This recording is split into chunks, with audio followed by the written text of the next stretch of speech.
Hoy es lunes 17 de noviembre y nos encontramos en el despacho del profesor Eulogio Silverio, director de la Escuela de Filosofía de la Universidad Autónoma de Santo Domingo, para continuar con uno de los programas estrella de su gestión, el Archivo de la Voz.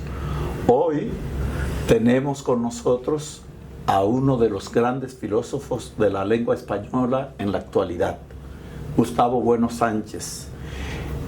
No hay que confundir a Gustavo Bueno Sánchez con Gustavo Bueno Martínez, aunque hay un hilo que los une: la pasión por la filosofía, la pasión por el materialismo filosófico, y además son padre e hijo. Gustavo Bueno Sánchez es un profesor de larga data en la Universidad Española, ha publicado varios libros, pero su especialidad es la historia de la filosofía, y particularmente la historia de la filosofía en lengua española.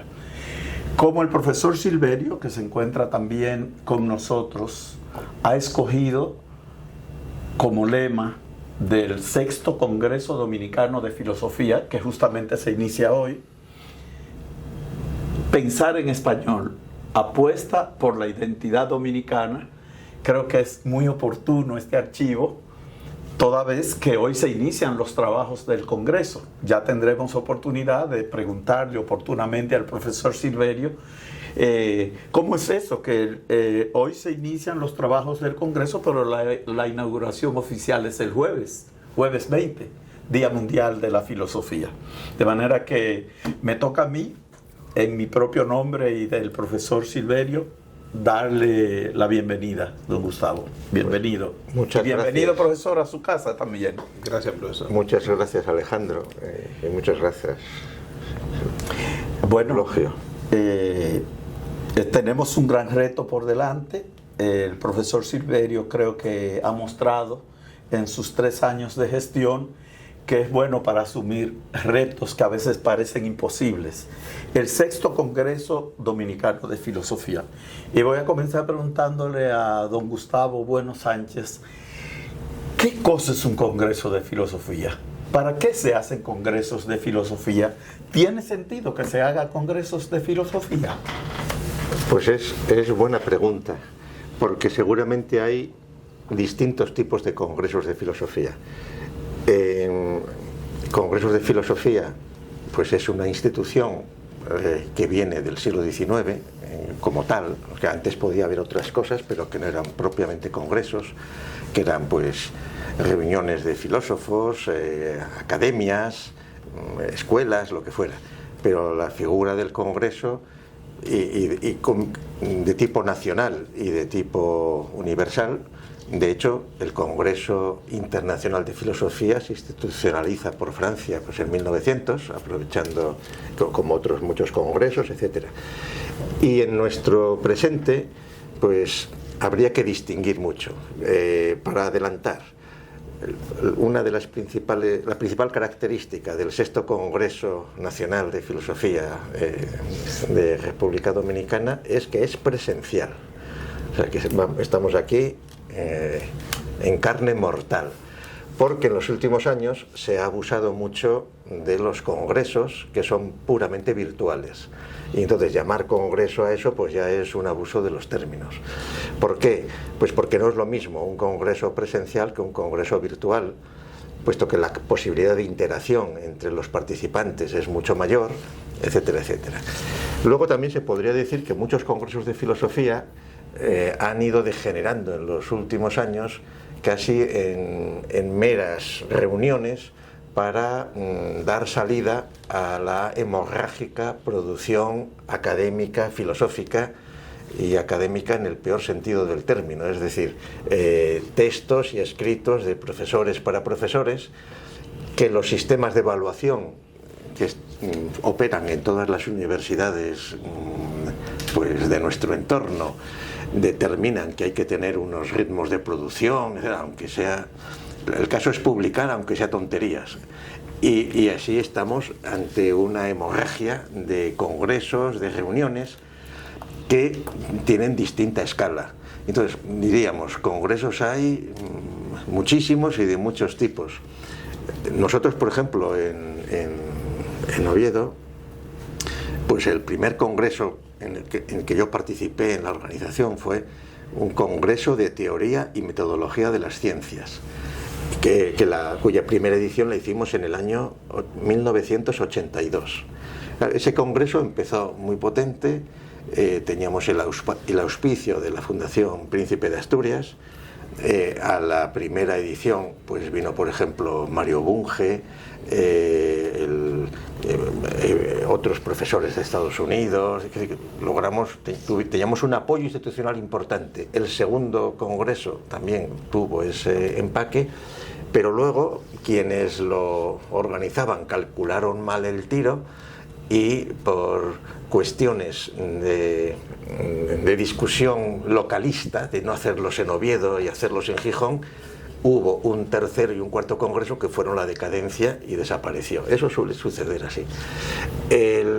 La característica técnica de un congreso, frente a un simposium, o frente a un seminario, o frente a un curso, es que en principio en un congreso es necesario que haya una convocatoria de comunicaciones libres, de participación abierta, como se produce en este congreso, que no es el primero, que es el sexto, de una tradición además que son cada 4 años, ¿no? Y entonces cada 4 años es el ritmo que permite que efectivamente no se agote la vida de un congreso en un lugar determinado, y más y menos un congreso nacional, que no es un congreso que organiza solo una universidad, sino que participan otras instituciones filosóficas de la República Dominicana, y entonces el congreso es la institución que permite cada 4 años tratar un tema en profundidad, procurar no agotarse en la propia escala nacional, sino interactuar con ponentes que vienen de otros sitios, etcétera. Y en ese sentido yo creo que es una institución que significa y que manifiesta el vigor de la filosofía en esa república, en esa nación. Interesante esa última parte de tu intervención, porque justamente el profesor Silverio se ha tomado muy en serio eso de integrar a todas las instituciones del país que tengan que ver con la filosofía, aunque no sean instituciones formales ni gubernamentales, asociaciones, talleres, tertulias filosóficas. Él lleva un tiempo, lo digo porque lo he visto en una entrevista que le han hecho y lo ha planteado, o sea, asociaciones de todo tipo, personas del interior y dominicanos residentes en el exterior, o sea, aunque el Congreso lo convoca la universidad, porque es la tradición, la universidad fue que convocó el primer Congreso Dominicano de Filosofía y ha seguido organizándolo, pero siempre con esa misma mirada. Qué bueno que tú lo has visto así. No, eso, vamos, es que eso yo creo que es esencial, porque entonces, la filosofía es una actividad, una disciplina o una tradición, pues un montón de, como se quiera ver, que es una flor delicada, que no es fácil improvisar, que hay, pues, como en todos los sitios, mandan las modas, las influencias, etcétera. Y no es nada sencillo hacer un congreso cada 4 años, máxime en una institución como la UAS, que es la principal universidad pública dominicana, que tiene pues 300.000 alumnos, no sé cuántos, claro, muchísimo, y que tiene, bueno, aparte de ser la universidad primada, la primera institucionalmente de toda América. Claro, ahí la responsabilidad, es normal que sea la UAS quien asuma hacer ese congreso, pero en estas circunstancias, con la peculiaridad además que en la norma de la UAS, la Escuela de Filosofía cada 4 años renueva a su director, con lo cual en realidad el ritmo a cada director le toca hacer un congreso, con lo cual también esos congresos sirven para ver un poco el pulso que en cada momento ha ido teniendo. La novedad de este 6º congreso es que va a estar grabado en vídeo, que se va a poder difundir. porque muchas veces en los tiempos pretéritos que tecnológicamente no podía hacerse eso, pues de los congresos sabemos por las actas, que en muchos casos son reconstrucciones a posteriori, etcétera, etcétera. Y muchas veces pues las discusiones vivas que pueda haber o las polémicas pues no quedan recogidas. Nosotros, por ejemplo, cuando hicimos el congreso que he mencionado en el 82, porque fue el primer congreso que yo organicé, vamos, pues tecnológicamente aquello no se podía grabar. Bueno, teóricamente sí, se podría hacer cine o los vídeos más primitivos, pero era prohibitivo. Lo que sí hicimos en aquel congreso fue grabar los audios de todo. Eso lo tenemos, todos los audios de las discusiones, y las actas que publicamos, que es un volumen de, qué sé yo, 700, 800 páginas, incluyen las transcripciones de las discusiones que fueron pasadas a los intervinientes para que pudieran matizar, para que no fuera sin meter morcillas ni añadir, pero vamos, para ajustar lo que es la transcripción de una intervención oral al texto escrito más convencional. Y entonces, hoy día, que económicamente es mucho más complejo, que puede haber, que es normal que siempre una ponencia en un congreso luego tenga su versión, el texto que sirvió para esa intervención, etcétera, pero los vídeos suponen una revolución notable, y por eso hay que volver a precisar que este es un congreso presencial, aunque se grabe en vídeo, porque mi impresión de los congresos puramente virtuales es que están prodigándose en los últimos tiempos, es que tienden a ser otra cosa, y en muchos casos una corrupción de los congresos y un sacaperras, porque algunas naciones de la hispanidad se están especializando en hacer congresos virtuales donde cobran a los autores, donde tal, y entonces es utilizar el prestigio de la institución que lo organiza, pues seguramente para estropearlo más todavía y para ofrecer un resultado que en realidad es un engaño, porque no es un congreso, porque no ha habido comunicación de unos y otros, y porque es otro formato de vídeo, o de discusiones. Me gustaría saber su primera impresión, y posterior a la primera impresión, cuando se enteró de que nuestro congreso lleva el lema Pensar en Español. ¿Qué usted pensó en ese momento y qué piensa ahora sobre ese lema? A ver, en las circunstancias de mi presencia aquí, pues es curioso cómo se produjo.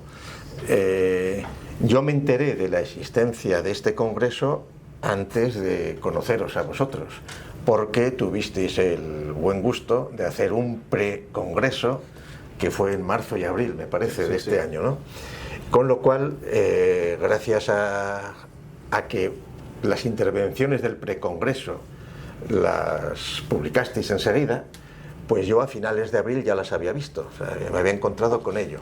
Y ahí vi, por ejemplo, lo que he comentado antes, como en una mesa redonda del precongreso pues intervenía un representante de la Universidad Madrid Maestra, otro de otra institución, que no me acuerdo cuál era, o sea, 2 o 3 personas que no eran todos de la UAS, y que incluso cuando quisieron glosar el tema titular que ya estaba señalado de Pensar en Español y la identidad dominicana, pues las divergencias entre los postulados de los distintos intervinientes en aquella mesa redonda era grande. Y yo ahí, francamente, observé que en las intervenciones, o sea, en el marco general de aquel precongreso, donde sin duda intervino Alejandro e intervino Eulogio en sus intervenciones, pues había un montón de cosas que sonaban familiares, con respecto pues a labores que nosotros llevamos haciendo, por ejemplo en el proyecto Filosofía en Español, filosofía.org, que lo pusimos en marcha en el año 96, cuando fuimos muy pioneros de Internet. En enero del 96 pusimos en marcha Filosofía en Español. Y entonces Y aquello me sorprendió y me determinó a seguir buscando, y luego pues encontré vídeos del profesor Eulogio, pues donde hablaba, conocía perfectamente el contexto pues de la obra de Gustavo Bueno, de las cosas que estábamos haciendo, etc. Y eso fue a finales de abril.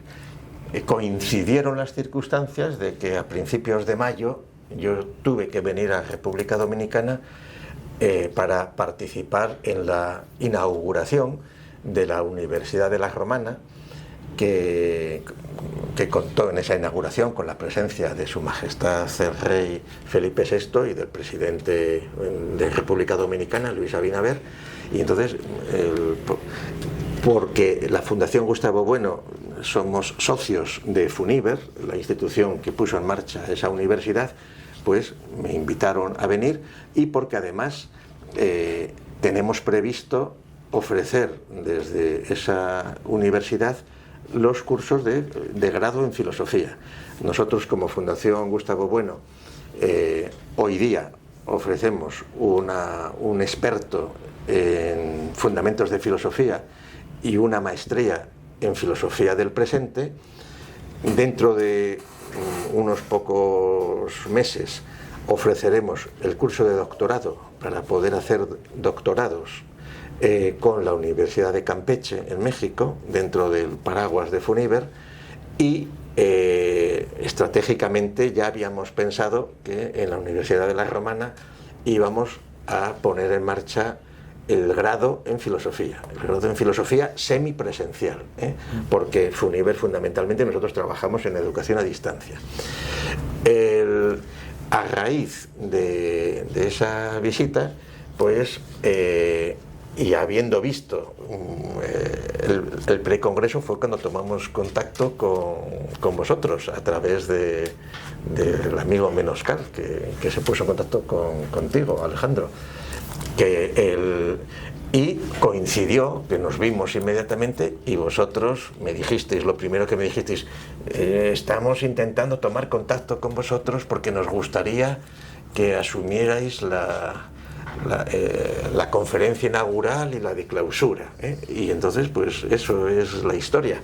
Claro, yo entendí perfectamente al ver el tema del congreso que habéis convocado, que la circunstancia política peculiar hoy de República Dominicana, con la realidad de Haití, con la peculiaridad de ser la antigua isla de la Española, la única isla del mundo cuya soberanía es compartida por dos naciones, que toda su soberanía la tienen en esa isla, no hay otra, porque islas que están compartidas, como puede ser el Mediterráneo, pero claro, están compartidas por unos países que tienen su territorio nacional fuera de la isla, pero no.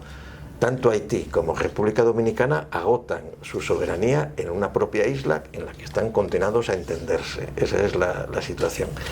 Y entonces, la cuestión de la lengua es fundamental. De la lengua y también de la religión. Eso es fundamental. En la identidad, máxime en una nación como República Dominicana, donde la única lengua que los cazadores de lenguas autóctonas, que son los evangélicos del Instituto Lingüístico de Verano en Texas, que tienen una herramienta que se llama Ethnologue, que es donde van recopilando todas las lenguas habidas y por haber en el mundo con un objetivo evangélico, para traducir al menos el Nuevo Testamento a ese idioma, y que ideológicamente nadie, ningún hombre pueda ignorar la palabra del Señor porque no la ha escuchado en su lengua. Otra cosa es cómo hagan luego la traducción, esas cosas, pero bueno. Y entonces, si se mira en Ethnologue, en República Dominicana no han encontrado ninguna lengua que permanezca como vestigio de los taínos o de lo que sea, sino que es el español la única lengua. Mientras que en Haití definen 3 lenguas: el francés, el creole y otra lengua de cuyo nombre no puedo acordarme, pero que al parecer es una lengua semisecreta, privativa, de los que practican los cultos del vudú, con lo cual no es una lengua de comunicación, es una jerga más bien, pero bueno, y qué risa si se van a poner a traducir a esa lengua el Nuevo Testamento, en un idioma técnico especializado para hacer cultos del vudú. Entonces, en ese contexto, nosotros ya sabíamos que, por ejemplo, en la puesta en marcha de la propia Universidad de la Romana hubo algunos problemas políticos, porque pretendían que en algunas disciplinas se enseñara esa enseñanza en creole también, particularmente en la formación de personal de enfermería que esa universidad está poniendo en marcha, con el argumento de que, como había que atender a muchos haitianos que no hablaban español, era normal que el personal médico tuviera nociones de creole. Claro, eso ya supone una situación de peligro identitario para la propia realidad nacional dominicana que es sorprendente, que es sorprendente. Y entonces cuando el problema de las relaciones de Haití y de República Dominicana es un problema muy complejo, pero que tiene que encontrarse soluciones, y que no es fácil encontrarlas, pero que seguramente pasa más. Ya voy a decirlo ya, porque ya para qué vamos a demorar más el asunto. Pasa más por intentar presionar políticamente a las autoridades, es un decir, de un estado fallido como es Haití, a que vayan prescindiendo del francés, asumiendo el español. ¿Por qué? Pues porque se han propuesto soluciones importantes para intentar armonizar la realidad de la convivencia en un mismo territorio de una población creciente de haitianos, que ya son más millones que los nacionales dominicanos, y que además tienen un espacio vital más pequeño que el correspondiente a la República Dominicana dentro de la isla común. Y entonces, pues las propuestas de querer hacer, por ejemplo, una franja industrial que favorezca la potenciación económica y que permita, pues perfecto. Todas esas cuestiones, la clave de la unidad nacional en un espacio tan cerrado es la lengua y la religión, claro, y eso tampoco es tontería. Y por eso yo, en mi intervención el jueves, cuando se inaugure, yo voy a presentar este 6º congreso con este lema como una especie de refundación de lo que es la filosofía, no solo en la República Dominicana, sino en América en general, en el contexto actual de conflicto sin solución entre los nuevos bloques que van emergiendo. En esta isla todavía la presencia del Islam es más pequeña de la que se produce en Europa, por ejemplo, pero aquí me parece que, bueno, los datos que he visto es que en la República Dominicana hay unas 6 mezquitas y unos dicen 30, otros 60.000 musulmanes, pero en Haití hay 50 mezquitas. Y además esos vínculos no están ajenos a intereses globales de intervenir en la propia política dominicana, y son particularmente intereses franceses, neocolonialistas, porque hay que decir claramente por qué no existe un creole en República Dominicana.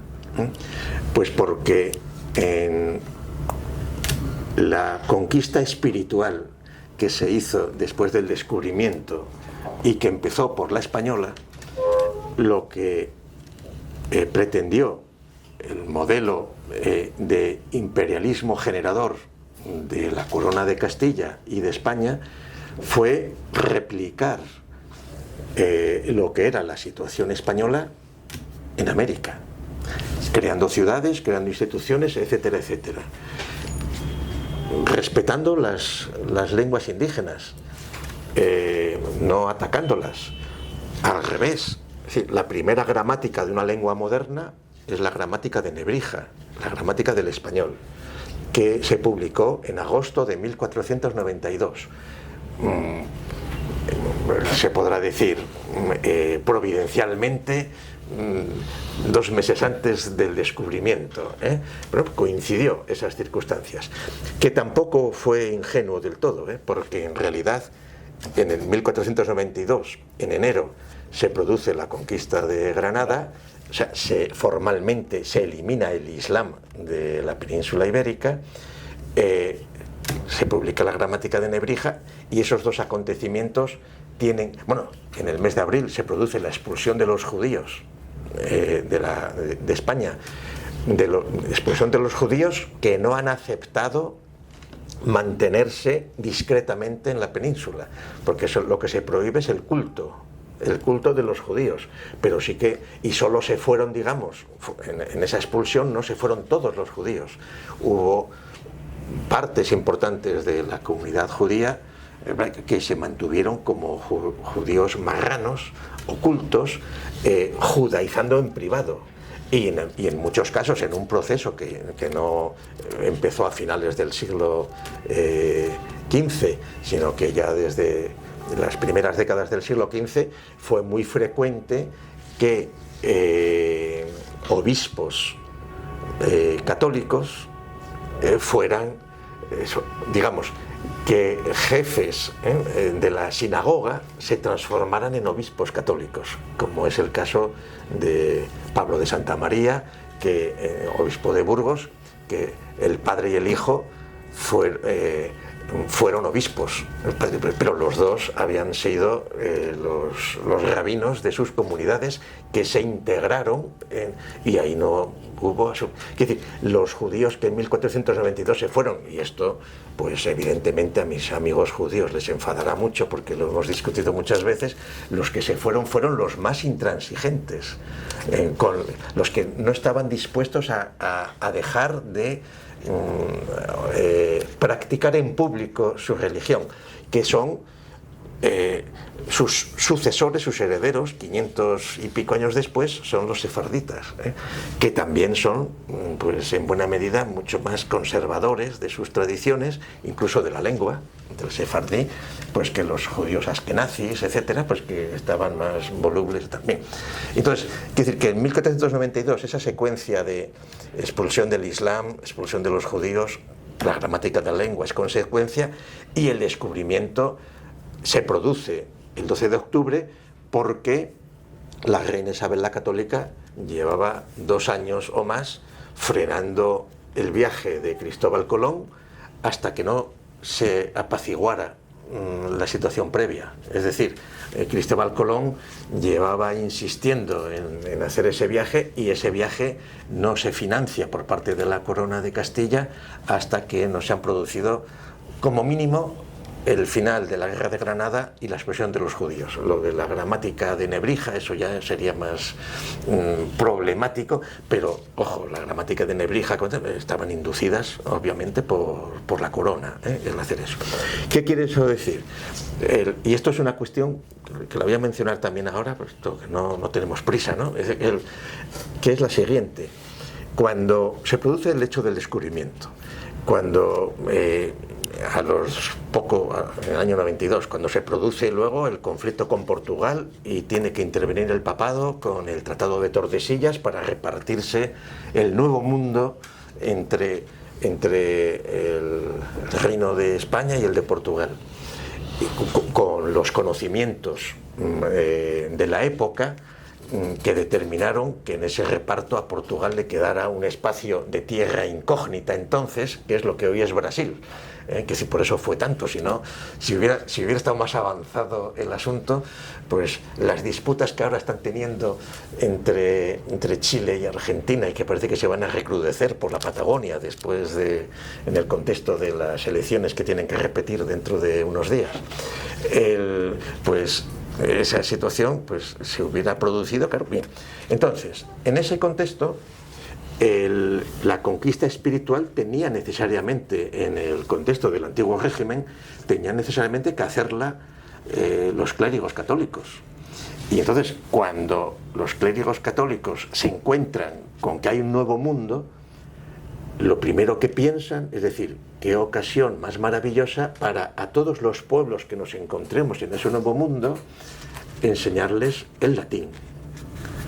O sea, la primera lengua en la que se diseñó la conquista espiritual por parte del altar católico, bueno, cristiano, porque todavía no se había producido la Reforma Protestante, que fue una secuela del descubrimiento, obviamente, era que querían enseñar en latín. A eso se negó Isabel la Católica y luego, muerta Isabel, Fernando el Católico. Dijeron, no, desde el punto, la conquista espiritual la haréis vosotros, la conquista militar la hace el trono, pero el trono quiere convertir a todos esos indios que se han descubierto en españoles, sin discriminación ninguna, siguiendo el mismo modelo del Imperio Romano, cuando convirtió en ciudadanos del Imperio Romano pues a todos los que estaban en Hispania y a todos los que estaban en el entorno del Mediterráneo. Ese era el modelo católico, y entonces de expansión, es decir, no se pretendía hacer colonias como luego como hicieron los portugueses. En cuanto los portugueses no tenían el interés, digamos, civilizador desde el primer momento de España. Los portugueses tenían interés en crear colonias, como luego hicieron los franceses y los ingleses, ¿para qué vamos a hablar, no? Y entonces, cuando digamos, el trono le dice al altar, no, la formación de los indios tiene que ser en español para que se puedan integrar en la corona de Castilla, los teóricos del altar dicen, no, es que los indios no están capacitados para aprender la lengua española porque es muy compleja. Es decir, el latín sí que lo iban a haber aprendido, eso sí, pero el español no. Y entonces dicen, para que no se pierdan almas, tenemos que predicarles en su lengua, para salvar almas. Y esa circunstancia es la que determina que la gramática del náhuatl, gramática del guaraní, gramática del aymara, hechas por frailes españoles, se publican mucho antes de que hubiera una gramática del francés o del inglés o del alemán. Es decir, cuando la leyenda negra dice, no, es que entraron a fuego y sangre y tal y cual, no. Es decir, se gramaticalizaron esas lenguas que eran ágrafas, en la mayor parte de los casos, se les dio el alfabeto latino y gramáticas que dependían del latín, como la de Nebrija. Entonces, y ahí hubo una dialéctica que dura desde principios del siglo XVI, que ya Fernando el Católico tuvo que amenazar a los dominicos con decirles, oye, a ver, si os pasáis con esto de las lenguas, os mandamos a todos a casa y cambiamos de método. Bueno, esa dialéctica dentro, en la fase del Imperio Español, llegó a su crisis en el siglo XVIII. ¿Por qué? Pues muy curioso, porque ya había tantos indios, aborígenes, con todas las mezclas que se quiera después, porque otra de las cosas que hizo España fue favorecer el mestizaje desde el principio. Es decir, no se favorecía que vinieran mujeres a América, se pretendía forzar un mestizaje. Entonces, sucedió que en el siglo XVII y en el siglo XVIII, pues hay un montón de indígenas hispanizados, latinizados, que hablan latín, porque son sacerdotes, y que tienen ventaja sobre los clérigos que vienen de la península, de España, de Europa, digamos, de la España peninsular, a la hora de adquirir puestos en las jerarquías eclesiásticas.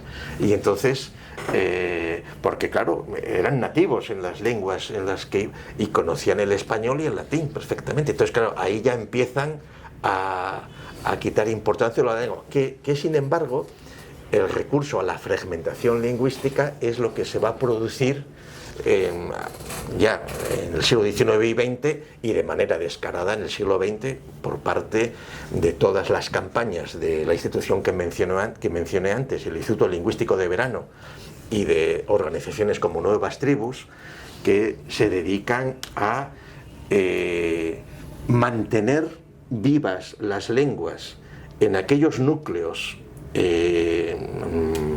diríamos, indígenas americanos, que, echándole la culpa a España, 200 años después se dice que están en esa situación por culpa de España. Y a ver, echar la culpa a los criollos de México de que se dejaron de preocuparse por sus indígenas, por decirlo así, ¿no? Ahora, porque esto venía a cuento de lo del criollo. Francia, en su expansión colonial por todo el mundo, no tuvo ningún interés en formar en francés y en poner el francés como lengua hegemónica. ¿Por qué? Porque no tenía ningún interés, y por cuestiones ya de otro tipo, seguramente que tienen que ver con, bueno, no digamos en el inglés, con racismo, con supremacismo racial, etcétera.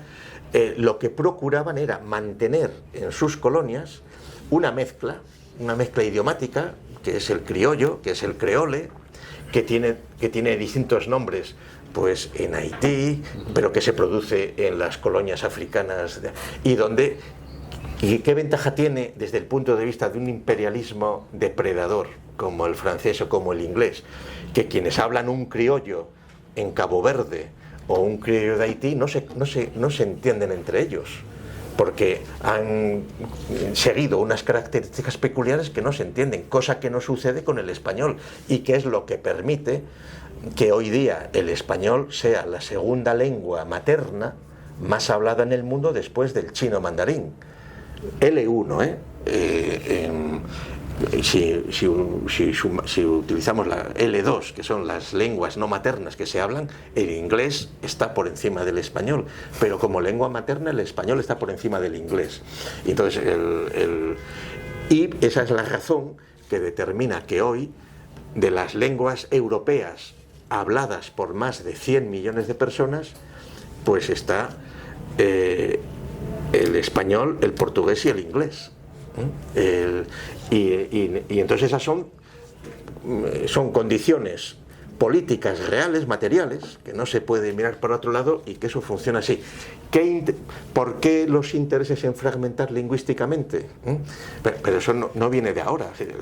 Por ejemplo, cuando las Provincias Unidas del Río de la Plata, en 1811, en el documento de 1811, en el que, en pleno proceso revolucionario e independentista, se prohíben las instituciones propias del antiguo régimen, la mita, etcétera, pues ya está previsto, lo hacen en español, pero dice, esto habría que traducirlo al quichua, al guaraní y al aymara. Lo tienen previsto ya en el año. ¿Por qué? Pues porque esos movimientos que se producen están totalmente inducidos por el colonialismo, ahí sí, inglés y francés. No hay que olvidar una cosa que a veces se olvida, que es muy sabida, que las primeras constituciones políticas de las repúblicas que hoy día hablan español, los borradores vinieron de Londres, escritos en español. Y Jeremías Bentham, el famoso actor del Panóptico, etcétera, Jeremías Bentham, que es el que acuña el concepto internacional, de derecho internacional. O sea, por eso aquí hay que hilar fino, porque los anacronismos son muy peligrosos. Es decir, casi todo el mundo piensa, el padre Vitoria, fundador del derecho internacional. No. El padre Vitoria, y en el siglo XVI, lo que se dictamina es el derecho de gentes. Y gentes es pueblos, pero no son naciones.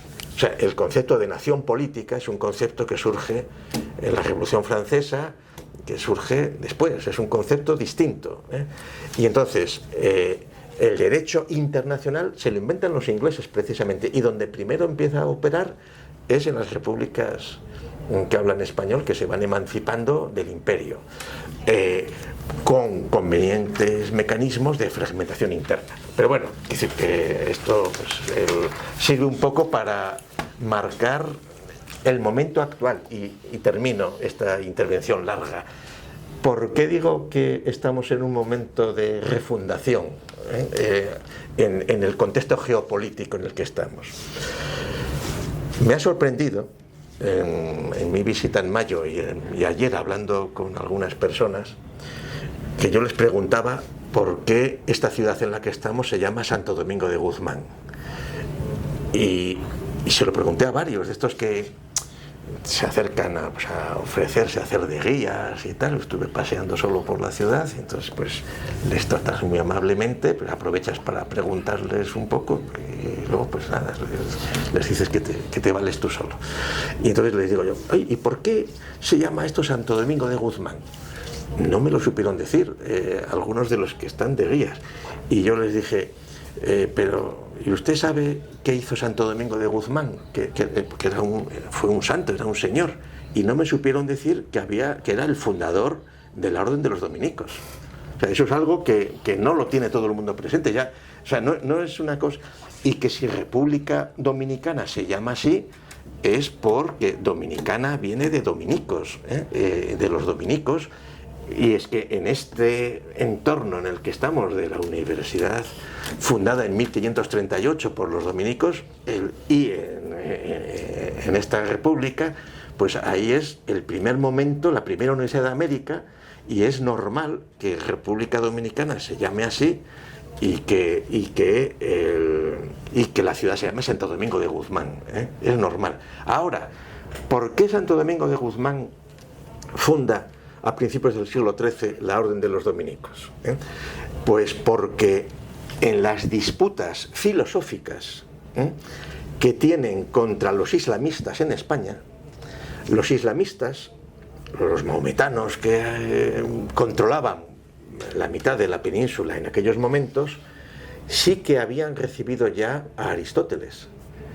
Y la filosofía de Aristóteles, de la cual van a beber las filosofías monistas tanto cristianas como islámicas, las teorías sobre Dios de Aristóteles van a llevar pues al monoteísmo de las religiones superiores.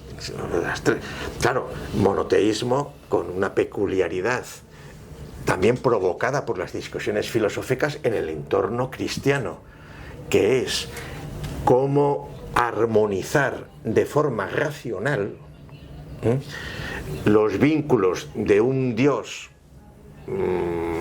que está por encima del mundo y que no se preocupa en saber absolutamente las cosas que suceden, porque noesis noeseos, es decir, es el acto puro. Entonces, a ver, ese acto puro no se va a entretener en cuestiones mundanas y propias de los hombres, claro. Entonces, en esas discusiones con Aristóteles, los primeros padres de la Iglesia se van dando cuenta de que hay que introducir, máxime con la figura de Cristo. Claro, Cristo es Dios, pero la figura de Cristo al que se hace Dios, ¿cómo encaja Cristo Dios con el noesis noeseos, que es el Dios que está por encima de las contingencias y que no tiene ni que preocuparse por saber qué es el mundo? Pues hay que introducir un intermediario, que es el Espíritu Santo, y con lo cual de ahí surge pues el gran descubrimiento que permitía armonizar racionalmente el relato bíblico, el Nuevo Testamento, con la realidad de las cosas que se van viendo. Y entonces es la religión trinitaria, que no tiene que ver, o sí, con los famosos trinitarios dominicanos. No, a ver, o sea, claro que tiene que ver, ¿no? Sí, pero los famosos trinitarios que determinan la configuración de la independencia de República Dominicana, invadida por los haitianos, pues eso está todo en el mismo paquete, no estamos exagerando. Ahora, contra la Trinidad, definida como dogma y como armazón teológico-filosófico del cristianismo, se va a levantar Mahoma, se va a levantar el Islam. ¿Por qué? Porque ellos son, digamos, unos fundamentalistas aristotélicos. Dicen, Cristo no es Dios. Y Mahoma es el profeta de Allah, cuyo nombre no podemos decir. Claro, en ese sentido es como los judíos, que tampoco escriben el nombre de Yahvé, que no se puede pronunciar y tal, porque sería un insulto. Y entonces, claro, la expansión maometana no se hace solo por ansias de terreno, no, principalmente es teológica. Y lo que ellos quieren no es ir contra los cristianos, sino ayudarles a salir de su error. Ayudarles a salir de su error trinitario, de ser politeístas desde el punto de vista islámico. Desde el punto de vista islámico, los cristianos somos politeístas y hay que sacarnos de ese error. Y entonces, ¿cómo se logra eso? Pues intentando convencerlo, y si no, por la inducción eficiente. Bien, entonces, esa es ¿qué sucede? Que como en las discusiones que en la Edad Media española, en 800 años de enfrentamiento con el Islam, que no fue un enfrentamiento continuo, hubo muchos pactos, muchas relaciones, muchos vínculos, ahí en las discusiones que comienza a haber entre judíos, entre musulmanes y entre cristianos, los cristianos resulta que no conocen a Aristóteles, que Aristóteles lo conocen mucho mejor los musulmanes y que están argumentando filosóficamente contra las posiciones trinitarias. Y de eso en el siglo XIII se da cuenta Santo Domingo de Guzmán. Dice, es que el nivel de instrucción que tienen los teólogos, filósofos musulmanes, es muy superior al que tenemos nosotros. El nivel, claro, porque, digamos, los clérigos que había antes pues serían la regla de San Benito, lo que fuera, que en el siglo XIII es cuando surgen dominicos y franciscanos, y los franciscanos formados en Italia, y luego en el siglo XVI surgirán los jesuitas. No hay que olvidar, dominicos y jesuitas son creados por españoles, y esto se suele también olvidar. Y no es casualidad, es que son necesidades absolutas internas al propio imperio, donde hay una alianza del trono y del altar en intentar entender racionalmente cuál es el asunto, porque no es solo la discusión militar con el Islam, porque paralelamente a que va avanzando el proceso de la reconquista militar, va avanzando el proceso de reeducación cristiana de aquellos hispanos, romanos, visigodos que habían sido islamizados, y ahí es donde chocan porque se dan cuenta de que hay una carencia de formación de los clérigos cristianos respecto a los musulmanes, y Santo Domingo de Guzmán es el que decide, claro, en ese contexto. Santo Domingo de Guzmán funda los dominicos a principios del siglo XIII, cuando ya la transmisión de los textos de de Aristóteles y de los comentaristas de Aristóteles y de la filosofía griega, y no solo eso, los textos de marina, de navegación, ya se ha hecho en el siglo XII en la Escuela de Traductores de Toledo.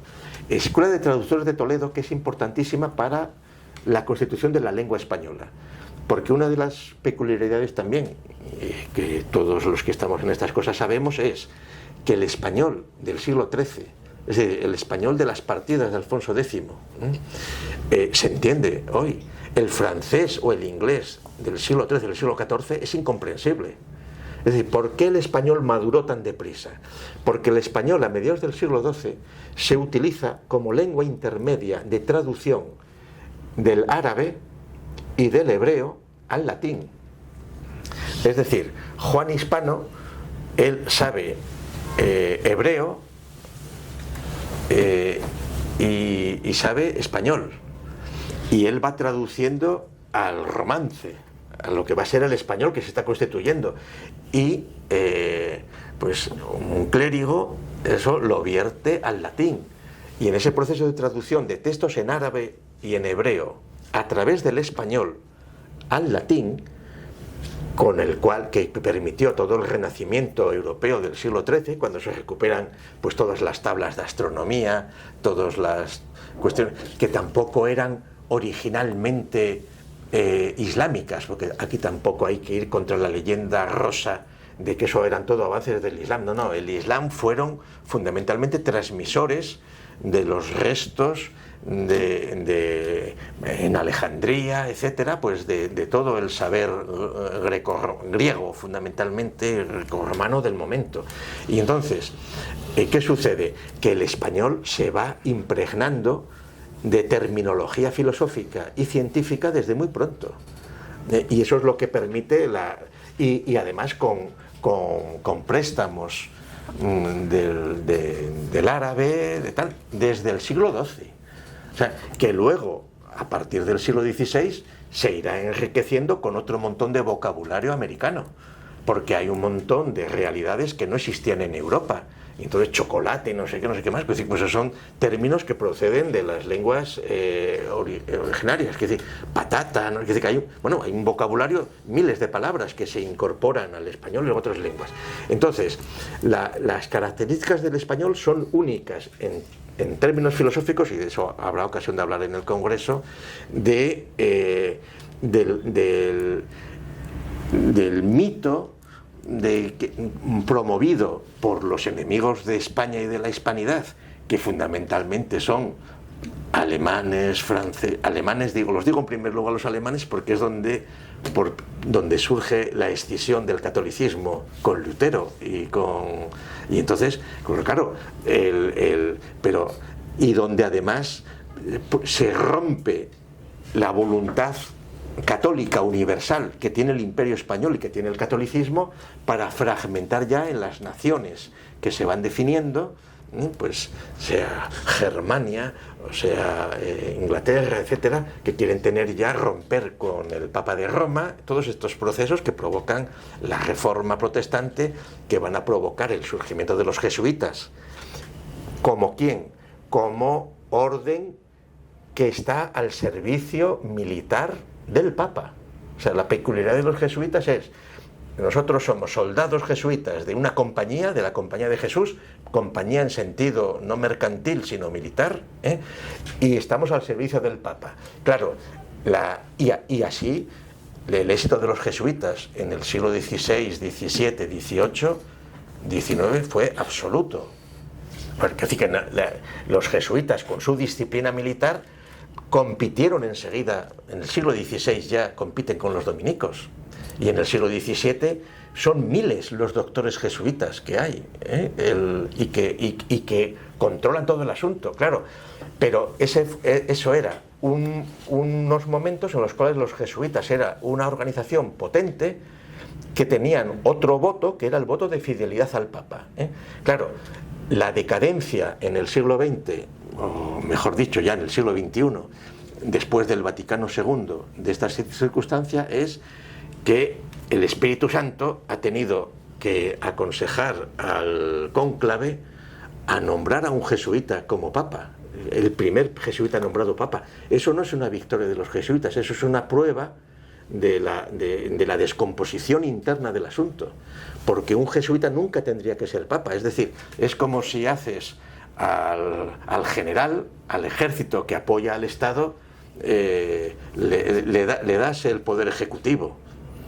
Era otra función, pero claro, y ahí ya pero es confusión que no es responsable ni el cónclave ni el Espíritu Santo, sino el propio devenir de la historia global, que ha determinado que hoy en 2025, pues un 25% de la población son musulmanes, cosa que hace todavía 100 años nadie podía imaginar. ¿Por qué? Porque todavía no había empezado, no se habían formado hermanos musulmanes, todavía no han cumplido su centenario. Es decir, la reinvención del islamismo, fruto de la política colonial británica con la independencia de Egipto, etcétera, etcétera, no tiene 100 años de proceso, y el crecimiento demográfico, etcétera, ha llevado a que hoy la Declaración de los Derechos Humanos Islámica, que es la de la Conferencia del Cairo del 90, reúne a 57 naciones de las que están en la ONU, es decir, es una parte muy importante, y a 2.000 millones de personas, un 25% de la población mundial.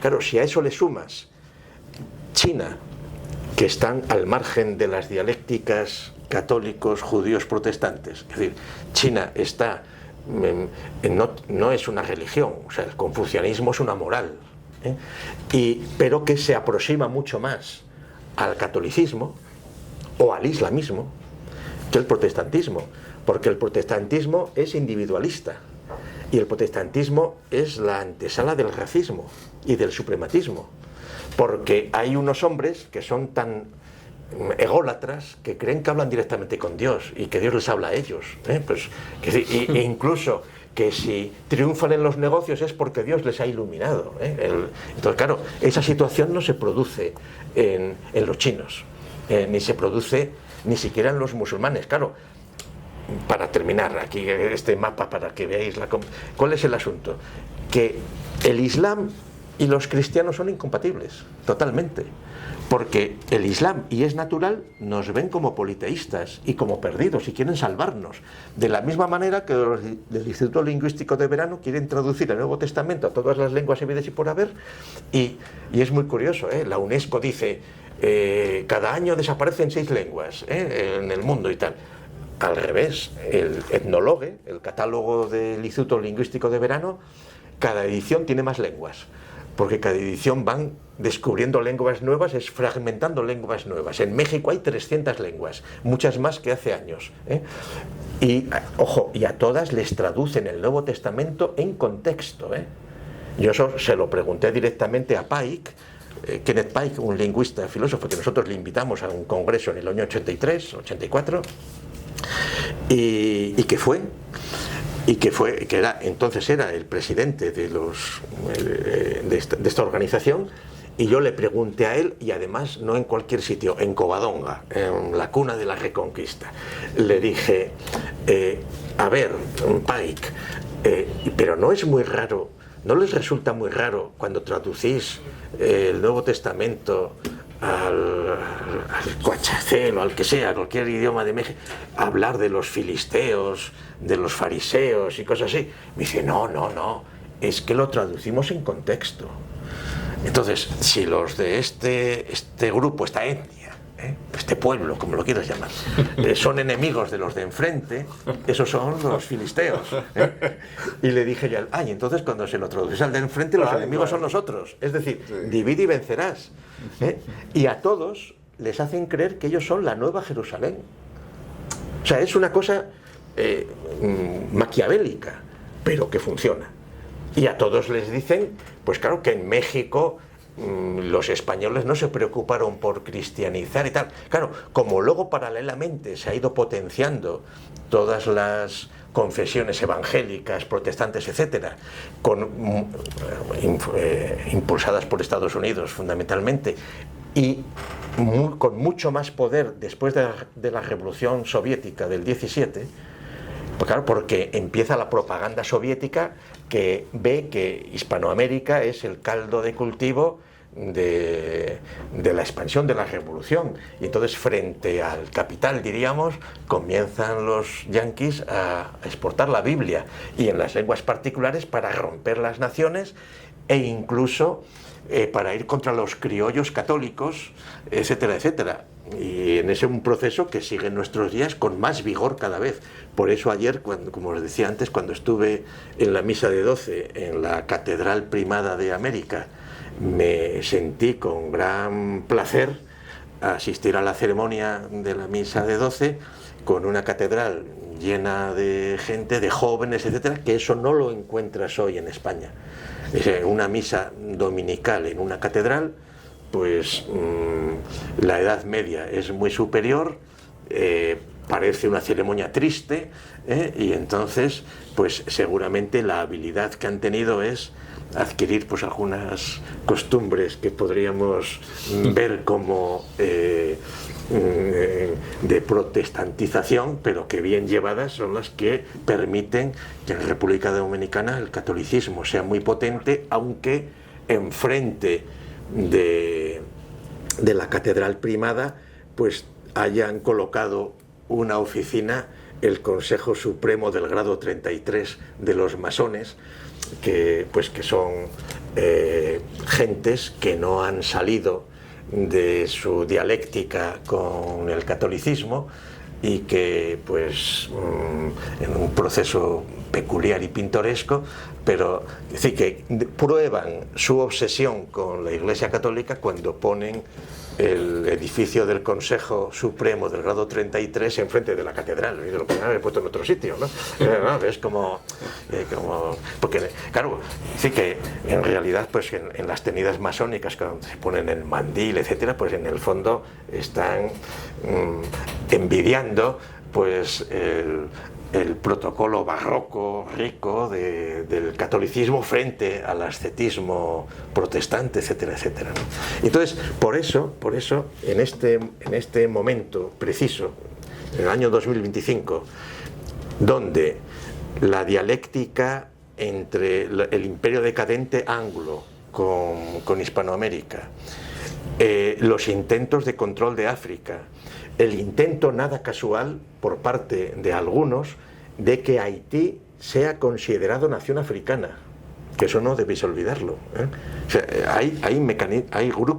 hay movimientos políticos que pretenden, por la parte de Francia, fundamentalmente lograr que Haití sea reconocido dentro de la Unión de Naciones Africanas.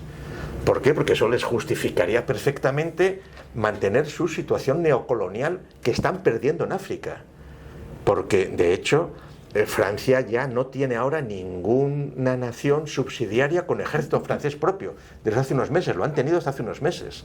El franco CEFA, el franco francés, ha sido el franco de 19 naciones de África durante mucho tiempo y sigue siéndolo. Es decir, con los depósitos en París. O sea, el franco francés ha desaparecido hace 25 años por el euro, pero sigue funcionando el franco para las neocolonias africanas. Y eso se lo están comiendo los chinos todo, ¿eh? Entonces, ¿por qué?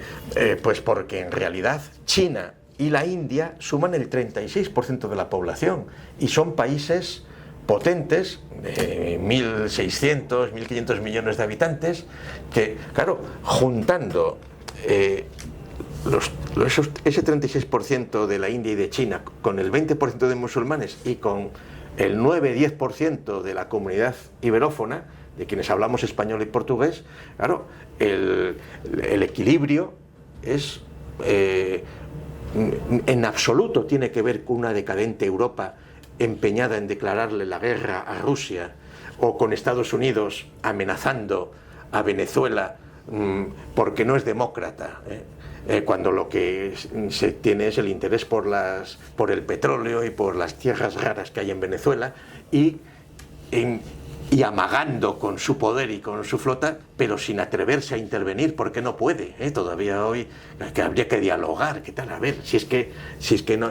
Y entonces, por eso, en este contexto no es ninguna tontería plantearse en serio la hispanización de Haití.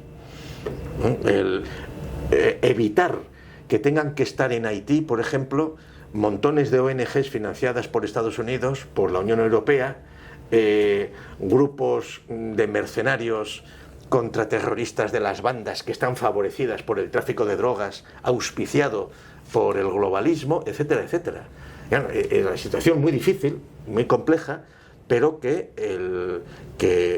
tiene, en todo caso, que en la isla tiene que capitanear la República Dominicana. ¿Por qué? Porque está dotada del español, que está por encima, y porque se podrá discutir entre católicos, evangélicos, lo que sea, pero es que, claro, la potenciación del vudú hecha en Haití, incluso por un presidente católico, en plena teología de la liberación suicida, pues en el fondo es despreciar al prójimo. Es decir, aquí no hay que ir contra nadie. Es decir, todo el mundo actúa de buena fe, salvo los que no lo hacen, salvo bandas o lo que sea, o sicarios o lo que sea. Pero la realidad compleja es esa en la que nos encontramos. Y en este sentido, la voluntad que tenéis vuestro grupo de hacer una filosofía sistemática, crítica, es novedosa, pero no solo en República Dominicana, en el ámbito de la lengua española. Es decir, a nosotros, en España, por ejemplo, yo he sido 40 años profesor de la Universidad de Oviedo. Bueno, pues lo fue desde el 60 hasta el 98, fue 38 años profesor de la Universidad de Oviedo. En la Universidad de Oviedo hoy quedan reliquias solo de profesores cercanos al materialismo filosófico como tal universidad. Y lo que reciben los alumnos que entran nuevos, como este año, me lo ha contado una persona que habló con unos alumnos, dijo, pero ¿y cómo no vais por las sesiones que hace la Fundación Gustavo Bueno todos los lunes, etcétera? No, es que nos han dicho los profesores que son una secta, que no hay quien les entienda.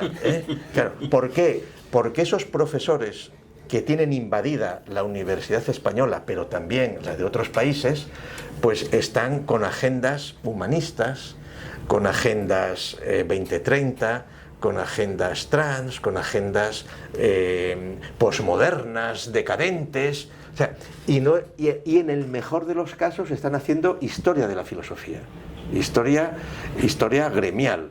Entonces, un señor es especialista en Kant y otro en Hegel, y podrá dedicar su vida a eso, pero claro, cuando les preguntan sobre problemas del presente, dice, pues Kant no tuvo previsto esto, o Hegel o lo otro. No, y entonces eso no es filosofía, eso no es filosofía crítica, eso es una filosofía dosográfica, eso es una filosofía del Talmud, de conocer, necesaria para que haya especialistas, para los textos, etcétera, pero tiene que haber, la filosofía tiene que estar arraigada al presente en el que estamos, y la filosofía tiene que estar arraigada a las ciencias, pero ojo, sin caer en divulgación científica ni en fundamentalismo científico, y tiene que estar apegada a las disputas religiosas, pero ojo, manteniendo su perspectiva filosófico-crítica, es decir, sin revelación, con las fuerzas de la razón humana. Y entonces distinguiendo muy bien, pues, muchos dichos profesores de filosofía que en realidad son divulgadores de la dogmática católica o evangélica o lo que sea. Y entonces que está muy bien, que pueden venir muy bien para, en una situación, pues cumplir sus funciones de sustitutos de lo que antes eran los confesores, pues que ahora son los psicólogos, etcétera, etcétera. Pero claro, el ejemplo es, si alguien va al psicólogo y se entera que el psicólogo es musulmán, probablemente no iría. Y si él dirá, a ver, porque la psicología no es una ciencia como tal, es decir, por mucho que se pretenda, en el sentido de las discusiones rigurosas de lo que es una ciencia. Y entonces la psicología pues viene a ser pues un masaje necesario para la conducta de los individuos, que antes se aportaba en el contexto de la comunidad, lo aportaba el confesor, el sacerdote, desaparecido ese peso, han surgido otras profesiones, y aquí es la ambigüedad. Claro, dices, a ver, que eso yo no lo sé. Es decir, yo estoy seguro que si alguien aquí se anuncia en República Dominicana como psicólogo islámico, o se sabe que él es de creencias islámicas, pues no es fácil que fueran los católicos. Otra cosa es que no digan nada, y que en el fondo estén en una agenda pues armonista, ingenua, bondadosa. Hay que ser buenos, haz el bien, no hagas el mal, pues estas cosas a las que nos han acostumbrado pues la bioética laica procedente de la bioética católica, etcétera, etcétera. Entonces este es el mundo en el que se mueve la filosofía en realidad en nuestro presente. Claro, con un paréntesis, y ya termino, de verdad, y es la peculiaridad que sufrieron todos los países de lengua española con el impulso de la Unión Soviética y del materialismo dialéctico, que aquí, por los vídeos que yo he visto de las biografías de muchos profesores que han sido de la escuela de filosofía, pues como es natural, bueno, y tú lo mencionaste el otro día en la presentación del libro de Santiago era, ¿no? Que puso en marcha la librería, que era, ¿cómo se llamaba? Marteca, la librería Marteca, que durante 7 años, creo que dijiste, pues mantuvo unos diálogos filosóficos en combinación con la escuela de filosofía, y que él en esa librería era el vehículo por el que entraba pues la bibliografía moderna, tanto pues de la órbita soviética y supongo pues de los inicios de la teología de la liberación y de todas las traducciones que se hacían en esos años. Claro, ese influjo, y tú en la presentación de ese autor, cuando hablaste de la manualística soviética, de los catecismos, etcétera, que fueron los que influyeron, etcétera, no, pero eso es clave, porque eso es lo que fue asumido por la famosa teología de la liberación, y que es visto como izquierdista por tener unos resabios marxistas que lo eran de aquella manera, y que ajustados a la Guerra Fría y a unos momentos en los cuales los parámetros eran muy diferentes, y entonces esas reliquias todavía se mantienen con fuerza en los países que hablan español. Nosotros, bueno, hace ya más de 10 años terminamos de poner en filosofía en español todas las versiones en español de lo que llamamos Diccionario Soviético de Filosofía, todas las distintas versiones que se fueron produciendo antes de Stalin, después de Stalin, etcétera, para ver la evolución de la filosofía soviética, que era administrada en español pues a millones de personas. Y eso lo publicamos en plan, diríamos, arqueológico, para hacer estudios sobre esa evolución. Y nuestra sorpresa fue que se convirtieron en las páginas más vistas, sobre todo desde México y desde Colombia. ¿Por qué? Porque allí lo utilizan como libro de texto. Y entonces, bueno, pues no está mal, que seguramente es mejor esa dogmática soviética simplista, es decir, que puede acercar más al personal a una visión más crítica que posiciones, por ejemplo, como las del fundamentalismo islámico, donde ya los dominicos desde el siglo XIII descubrieron que era imposible, por medio de la razón, argumentando, convertir a un musulmán, ¿no? Porque una vez que tú estás formado en una religión que tiene argumentos circulares para saber mentir, para poder disimular, que están en el fanatismo de la verdad, pues no te hacen ni caso. Tienen mecanismos suficientes para considerarte, ojo, que es lo que el cristianismo tenía en su momento con la máxima paulina de libraos de falsas filosofías.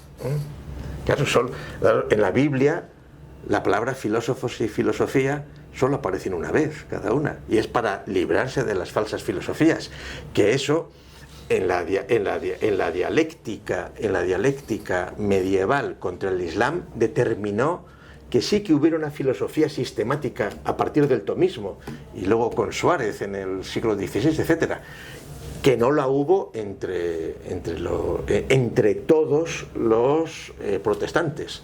Sí hay algunos grupos protestantes que están recuperando hoy discusiones de la época de Auxilis, de principios del XVII, sobre todo en lo que tiene que ver con el libre arbitrio, o sea, con la libertad individual, porque el determinismo islámico, como Dios todo lo sabe, los hombres ya saben lo que tienen que hacer, y entonces se dice, no, es que el jefe espiritual de un señor que es ingeniero, que ha estudiado, o sea, que no es un analfabeto, le dice, tú debes inmolarte en el 11S conduciendo un avión, y entonces no se puede decir que sea un salvaje o una persona ignorante, no, tiene formación universitaria, es ingeniero, sabe pilotar un avión, pero está dispuesto a prescindir de su cuerpo para estrellar unos aviones. Eso es algo que no sucede más que en el Islam, y esa es la verdadera fuerza del Islam.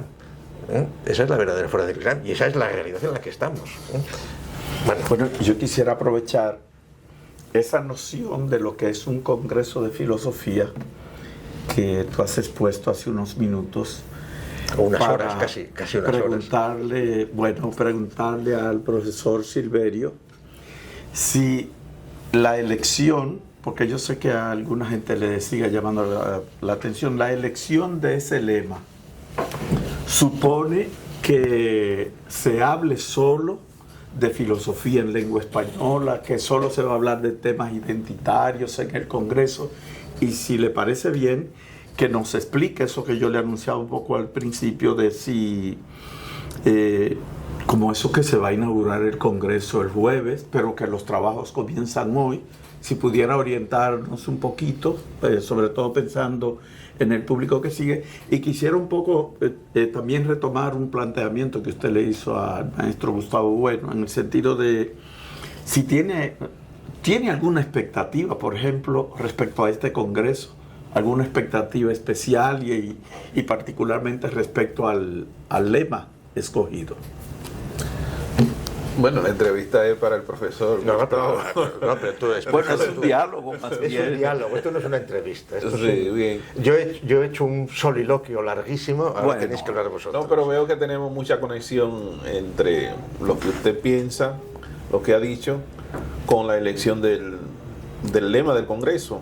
Realmente un Congreso, como todos saben, es una especie de pasar balance a lo que se ha hecho durante ese tiempo o hasta este tiempo. En el caso nuestro hemos partido del primer Congreso Dominicano de Filosofía, que fue en el 99, precisamente en la Casa de los Dominicos se hizo allá, se hizo allá. A ver qué ha pasado, cómo hemos evolucionado, qué cosa tenemos nuevo, pero naturalmente el lema del Congreso, como yo decía en el precongreso, por provocación de un profesor amigo nuestro, que dijo que le parecía sospechoso la elección del lema del Congreso porque hay otras aristas que identifican más al dominicano que el hablar en español. Pues precisamente yo le dije que en ese momento que no era un asunto sospechoso, sino que era claramente la intención que teníamos de reivindicar el pensar en español, no el hablar. Hablar, se puede hablar cualquier lengua, de chino, para hacer comercio y para esas cosas debemos aprender todas esas lenguas. Ahora, pensar en español nos da una configuración del mundo, una visión del mundo totalmente distinta, y además nos conecta, como se dijo en ese precongreso, con más de 600 millones de hispanohablantes, que no es una cosa a despreciar, y que tampoco hablan español porque quisieron, es porque es una realidad, es una necesidad. O sea, el español es una realidad, que no se va a extinguir con palabras ni con poesía ni porque otro quiera. A pesar de tener nosotros en Latinoamérica o Hispanoamérica a los Estados Unidos, que es una fuerza cultural que de más en más nos llama, nos invita y que muchos de los dominicanos y de los hispanohablantes quieren perderse en ese gran mundo, hacerse ciudadanos del mundo, pero naturalmente ciudadanos de quinta categoría. Finalmente se dan cuenta de que en el único sitio donde tiene sentido la vida es en su propia cultura, en su propia lengua, y por eso, a pesar del esfuerzo que han hecho muchos países para hacer que desaparezca la lengua española, por ejemplo el caso de Puerto Rico es un ejemplo claro, y yo hace mucho tiempo escribí algo, bueno, creo que estaba estudiando por ahí, de la importancia tanto de la religión católica como de la lengua española en mantener la identidad del pueblo puertorriqueño, porque creo que en Latinoamérica donde más iglesias evangélicas fuertes hay en la actualidad es en Puerto Rico, y eso no es raro, no es ingenuo. No es ingenuo para nada, no es ingenuo para nada, y a pesar de eso, Puerto Rico sigue siendo vinculado a la cultura y a la visión española del mundo, a pesar de tener, incluso políticamente estar bajo la tutela de los norteamericanos. Entonces, para nosotros, pensar en español como apuesta por la identidad dominicana no es ingenuo, no es gratuito, sino que es a propósito porque, como ya se ha dicho, tenemos la presencia masiva de haitianos que no acaban de resolver su situación económica y que no veo cuándo la van a resolver porque no se organizan, no se han organizado, eso está fragmentado, es una locura. Entonces ellos vienen en calidad de sobreviviente aquí, pero no con la vocación de integrarse a la cultura dominicana, sino con la vocación de seguir siendo haitiano. Entonces, una nación política que quiere seguir siendo nación política, por necesidad tiene que preservar lo que son sus elementos más importantes que le dan su identidad. Porque si usted permite que una nación se le forme otra nación dentro de su nación política, con ese buenismo, como le dicen, no del profesor bueno, sino esa visión ingenua que tienen muchos de que todos somos hermanos, de que todos podemos convivir, y de hecho todos somos hermanos, yo no lo niego, pero las naciones políticas se crearon a partir de que nuestros padres fundadores, en el caso de nuestro, tuvieron la visión de que necesitaban un territorio, un espacio para organizarse, los que pensábamos iguales, los que teníamos intereses iguales, y lo que de alguna manera, aunque peleáramos entre nosotros, estábamos dispuestos a llegar a acuerdos para dejarle eso como herencia a nuestros hijos y a nuestros descendientes. Entonces la República Dominicana, como nación política, no surge gratuitamente, y para mantenerla, en este momento es preciso llamar y dar el golpe en la mesa y decir que si nosotros no tomamos una postura clara de cuáles son los elementos que nos preservan como dominicanos, a pesar de nosotros venir de la tradición marxista que no tenía dentro de su propuesta ni el pensar ni hablar en español, y mucho menos la visión católica. Hoy nosotros decimos desde la Universidad Autónoma de Santo Domingo que es fundamental para la República Dominicana y para el futuro de la República Dominicana el pensar en español como una apuesta legítima para mantener lo que somos nosotros como dominicanos.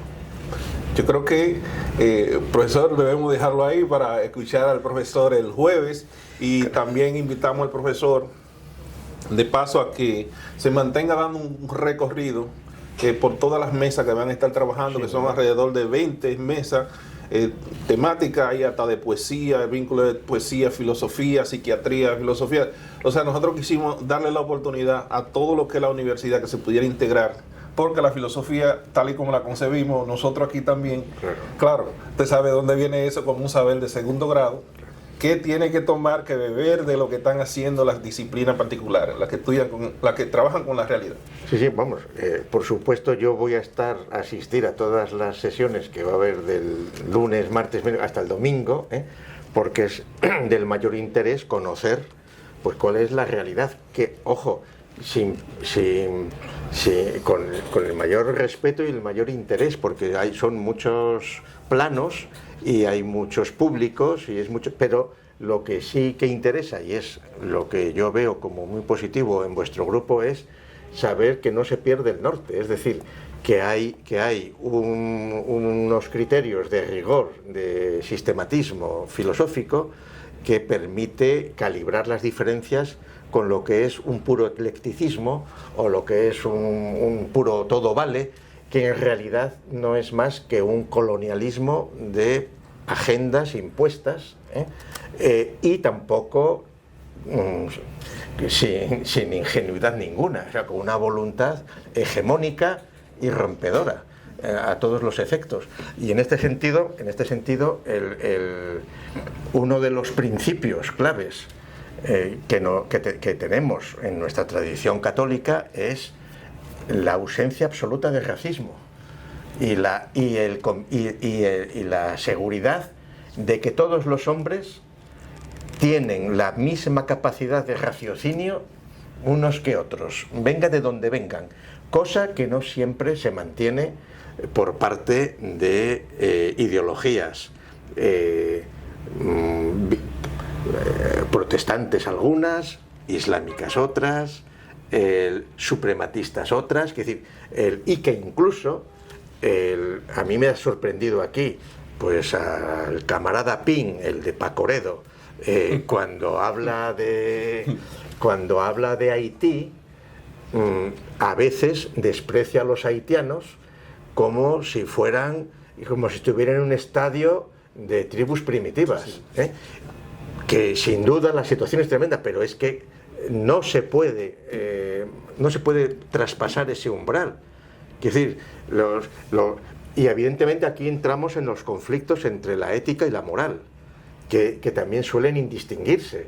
Pero qué decirte, éticamente, tú cuando una madre haitiana viene ilegalmente a parir y a ocupar una plaza, un hospital dominicano, a una pues tienes que aceptarla por el principio ético de salvar el cuerpo del prójimo.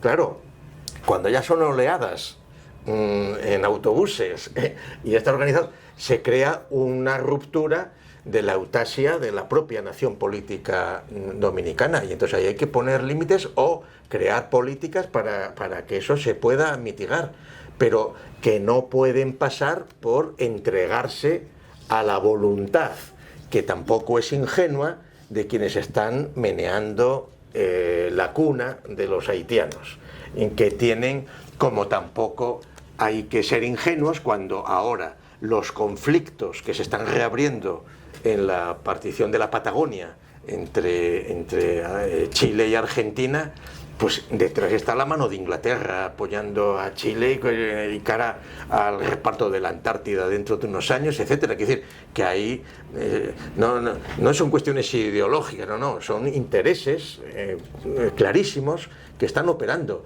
Y entonces, claro, y por otra parte, probablemente hoy día la economía de República Dominicana tampoco puede prescindir de la mano de obra haitiana que hay, tan sencillamente. Entonces, la situación es mucho más compleja de lo que parece. Pero si no se tienen claros los principios políticos que tienen que mover estas decisiones, y que son eminentemente filosóficos en su fundamento, sí, porque no se puede dejar al albur del mercado, al albur de las presiones, al albur de la prensa, de la propaganda, de los intereses particulares del sector de los constructores o de la hostelería o lo que sea. No, hay que tener unos principios políticos serios, y que tampoco, porque si no los tienes, el enemigo sí que los tiene. Y el enemigo sí que los tiene, aunque luego se difundan basuras ideológicas, porque probablemente lo que interesa a muchos es mantener unas élites que saben, que controlan unas claves que no tienen por qué ser las verdaderas, pero como las tiene China, como las tiene la India, como las tiene Inglaterra y Estados Unidos, etcétera. Ya los países europeos es más dudoso que haya esa coherencia, pero como las tiene Rusia, sin duda, y entonces y el discurso con que se